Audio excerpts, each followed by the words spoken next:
Hello दोस्तों, AP classes में आपका स्वागत है। तो चलिए आज सेशन को स्टार्ट करते हैं। सेशन को स्टार्ट करने से पहले कुछ मोटिवेशनल बातें हो जाए। हर वीडियो से पहले हम लोग कुछ मोटिवेशनल बातें सुनते हैं, उसके बाद हम लोग वीडियो का स्टार्ट करते हैं, सेशन को स्टार्ट करते हैं। समुद्र के लहरों से डर के नौका पार नहीं होती। समुद्र के लहरों से डर के नौका पार नहीं होती। कोशिश करने वालों की कभी हार नहीं होती। कोशिश करने वालों की कभी हार नहीं होती। तो चलिए इस वीडियो के तहत हम आज ऑब्जेक्टिव का डिस्कशन करेंगे। ऑब्जेक्टिव का डिस्कशन करने से पहले कुछ आप लोग को बता देते हैं। तो आप लोगों के सपोर्ट और सपोर्ट करने से कल रात में यूट्यूब पर एक मैसेज आया था मेरे चैनल पर कि आप अब यूट्यूब पर लाइव हो सकते हैं। तो ये सब आप लोग का प्यार और सपोर्ट है। तो इसी तरह सपोर्ट और प्यार बनाए रहिए। कल इसके बाद से जो भी अगर कॉर्बन चैप्टर जो हम पढ़ाएंगे सीधे लाइव वीडियो उसको देखिएगा।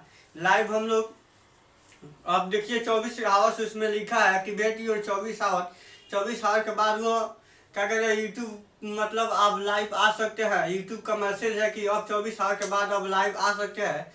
तो बहुत खुशी की बात है। आप लोग का सपोर्ट और प्यार रहा तो फिर हम और भी आगे कुछ काम करने वाले हैं। तो आज हम ऑब्जेक्टिव डिस्कशन करेंगे। तो आज जो ऑब्जेक्टिव डिस्कशन होगा और यही तक होगा, यानी समाप्त हो जाएगा। इसके बाद से जो भी चैप्टर पढ़ेंगे सीधे लाइव क्लास में हम लोग यूट्यूब के जरिए यूट्यूब पर लाइव होंगे। और लाइव होने से पहले आप लोग को थंबनेल लगा दिया जाएगा चैनल पर। जितने भी चैनल पर आप लोग हैं तो आप लोग थंबनेल के जरिए से हम बता देंगे। अच्छा जब से लाइव कराना होगा उससे पहले थोड़ा सा वीडियो करके हम बता देंगे कि कितना बजे से हम लोग को लाइव देखना है। आप लोग लाइव में सब कोई प्रेजेंटेशन अपना दिखाइएगा, ठीक है। आज तो बहुत खुशी है कि कल रात में क्या हुआ कीजिए मैसेज आया मेरे मोबाइल पर यानी चैनल पर आया कि अब आप लाइव आ सकते हैं। तो बहुत खुशी की भी बात है। तो आप लोग भी लाइव अब देख सकते हैं मुझको। अब वीडियो मुझे अपलोड उतना करने की आप सकते हैं सीधे जाइए जब लाइव आएंगे। और जो इसके बाद से जो चैप्टर होगा कार्बन और यौगिक सब चैप्टर का हो जाएगा लाइव हम लोग देखेंगे। और लाइव के द्वारा हम आपको स्टडी कराएंगे। आप लोग लाइव अब मुझे देख सकते हैं, ठीक। चलिए हम अब क्वेश्चन का डिस्कशन करते हैं। तो इसमें क्वेश्चन क्या लिखा है पहले देखिए। लिखा है कौन ऐसा धातु है जिसे चाकू से काटा जा सकता है। तो ऐसे तो ऑब्जेक्टिव में हम कितना है एक ऑब्जेक्टिव से कई प्रकार का ऑब्जेक्टिव ड्राइव करके आपको डिस्कशन करा दिया है। चलिए आप लोगों को तो अब किसी प्रकार की ऑब्जेक्टिव में दिक्कत होने वाली नहीं होगी। चाहे इस चैप्टर के किसी भी टॉपिक, चाहे किसी भी जो टॉपिक होगा, चाहे चैप्टर होगा, इस चैप्टर के अंतर्गत किसी भी ऑब्जेक्टिव बनेगा या बिहार बोर्ड पूछेगा तो आप लोग इजी से इसको बता दीजिएगा। इसमें किसी प्रकार की दिक्कत नहीं होगी। मैं आशा करता हूँ कि किसी प्रकार की दिक्कत नहीं होगी। अगर दिक्कत होगी तो फिर हम थोड़ा रिकॉल करेंगे। उसके बाद केवल कमेंट सेक्शन में आप लोग कमेंट कर दीजिएगा। लिखा है कौन ऐसा धातु है जिसे चाकू से काटा जा सकता है। तो आइए हम बात करते हैं कौन ऐसा धातु जिसे चाकू से काटा जा सकता है। इसका आंसर क्या होगा? सोडियम होगा। क्या हो जाएगा? सोडियम हो जाएगा। कौन ऐसा धातु जिसे चाकू से काटा जा सकता है? सोडियम हो जाएगा। सोडियम एक ऐसा धातु है, सोडियम एक ऐसा धातु है जिसे चाकू से काटा जा सकता है। क्या इसे चाकू से काटा जा सकता है? इसे केरोसिन तेल में भी केरोसिन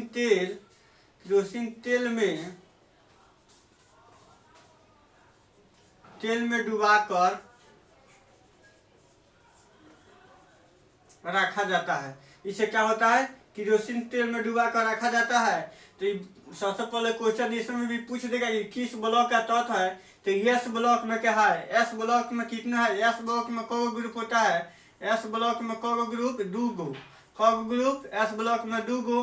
पहला और दूसरा क्या हो जाएगा? पहला जिसको अल्कली मेटल बोलते हैं और दूसरा क्या बोलते हैं? अर्थ अल्कली मेटल बोलते हैं। तो हम टी के माध्यम से एस ब्लॉक के तत्वों को याद किए थे।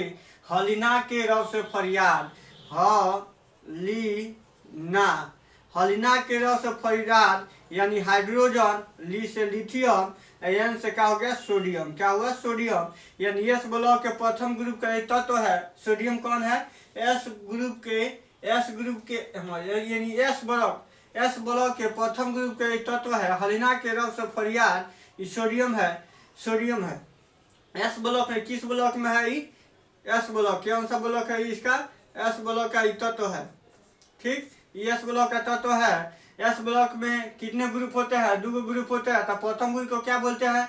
अल्कली बोलते हैं। दूसरे ग्रुप को क्या बोलते हैं? अर्थ अल्कली बोलते हैं। अब बात कर लेते हैं कि ये एच जी क्या है? मरकरी है। क्या है? एच जी क्या है? मरकरी है।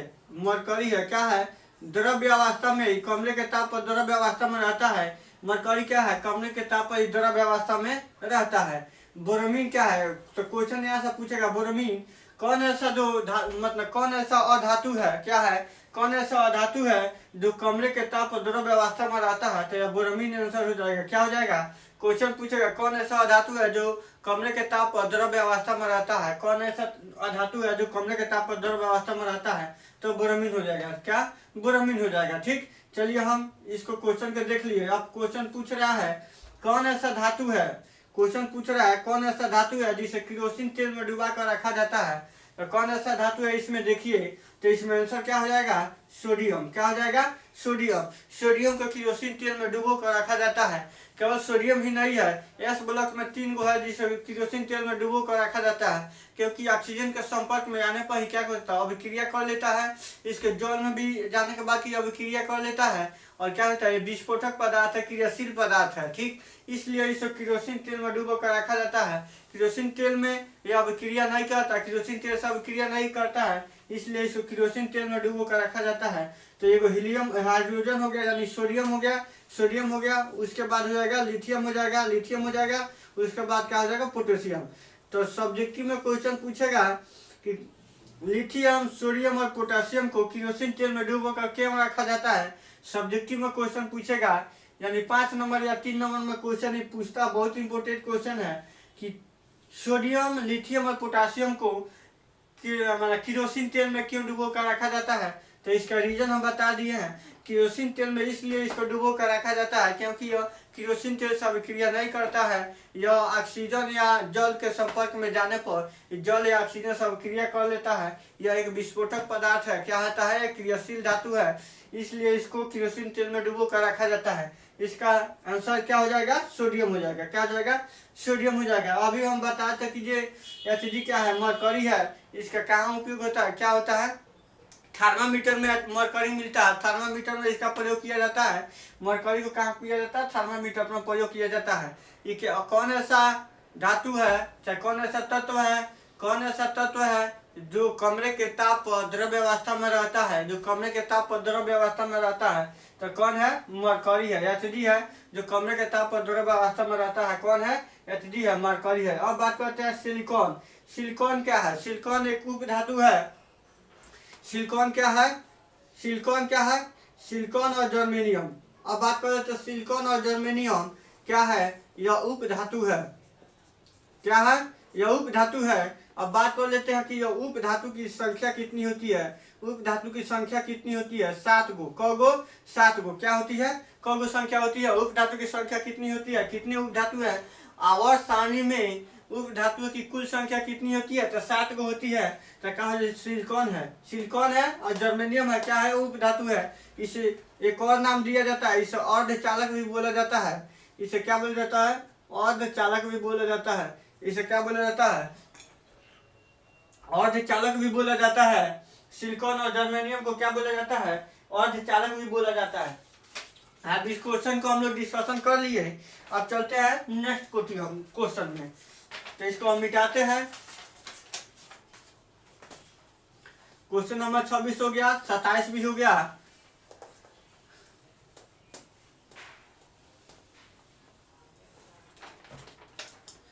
तो क्वेश्चन नंबर 28 क्या कह रहा है? क्वेश्चन नंबर जो 28 है कह रहा है कार्बन की संयोजकता कितनी होती है? क्या है? कार्बन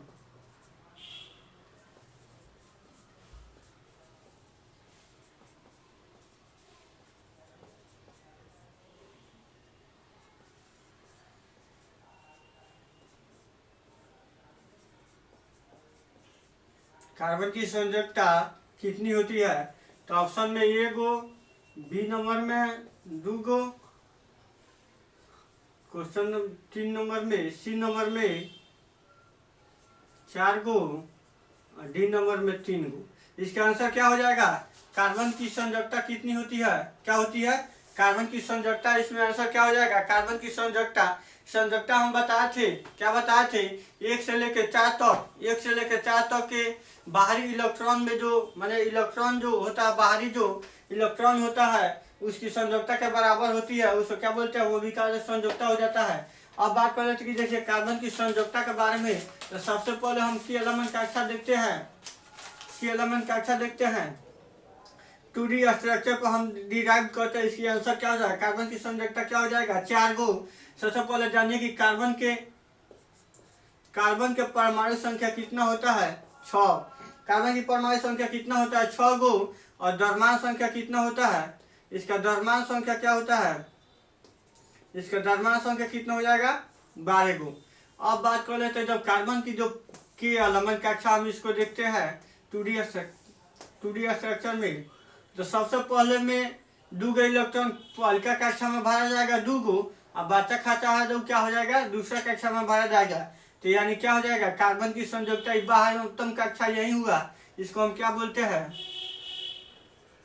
बाह्यतम कक्षा इसको बोलते हैं हम। बाह्यतम कक्षा बोलते हैं इसको। क्या होता है? जो बाहरी कक्षा में जो इतना इलेक्ट्रॉन होता है वही कार्बन की क्या होता है? संयोजकता होती है। ये नियम कहाँ से कहाँ तक है? 1 से लेके 4 तक। क्या है? 1 से लेके 4 तक। 1 से लेकर 4 तक के बाह्यतम कक्षा में जैसा हमको संयोजकता निकालना है।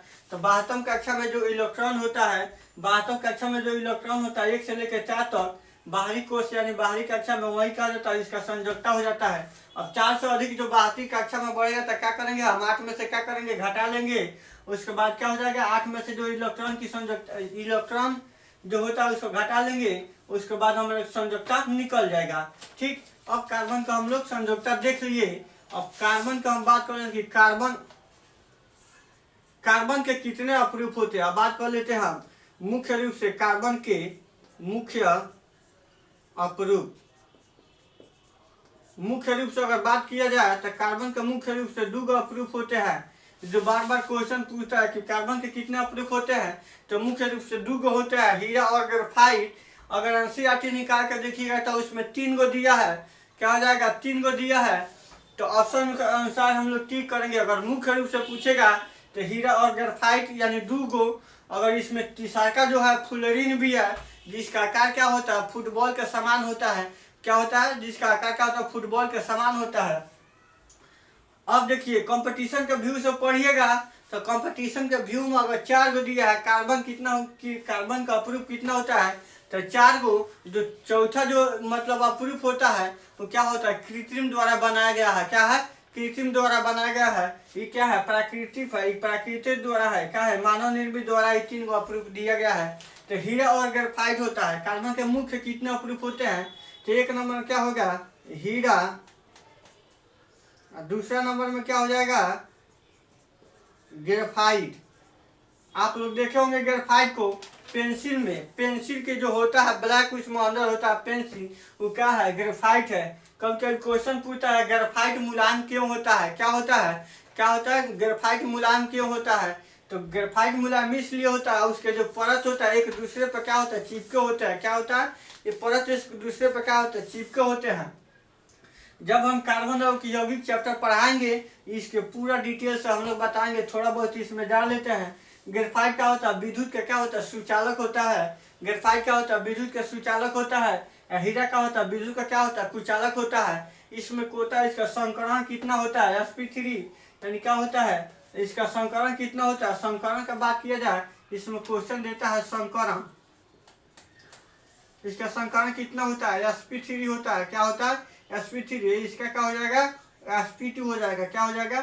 sp2 हो जाएगा। ये गो हीरा क्या होता है? ये गो मतलब कार्बन से 4 गो कार्बन जुड़ा होता है। इसमें ये गो कार्बन से 4 गो कार्बन बॉन्ड बना के रखता है। और इसमें क्या है? ये गो कार्बन से 3 गो कार्बन बॉन्ड बना कर रखता है। इसलिए क्या होता है? इसके बीच में क्या होता है? स्पेस होता है, खाली होता है। और हीरा के बीच में जो स्पेस नहीं होता है।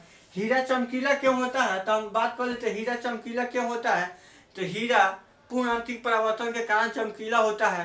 क्या कहता है? जो प्रकाश अपनी ओर आता है क्या कहता है? वो अपने अंदर ही क्या होता है, मतलब उसके प्रकाश को परावर्तित नहीं करता, जिसके कारण क्या होता है, चमकीला होता है। तुनांतिक परावर्तन के कारण क्या होता है, हीरा चमकीला होता है। अब क्वेश्चन नंबर 28 देख लिए।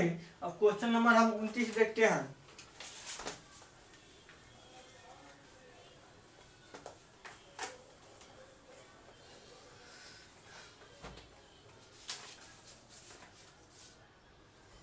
क्वेश्चन नंबर 29 कह रहा है,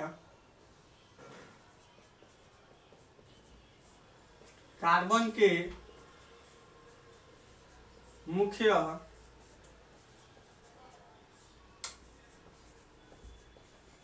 कितने अपरूप होते हैं, कितने अपरूप होते हैं। एक में दिया है 1 गो, बी में दिया है 4 गो, सी में दिया है 2 गो और डी में दिया है इनमें से कोई नहीं, इनमें से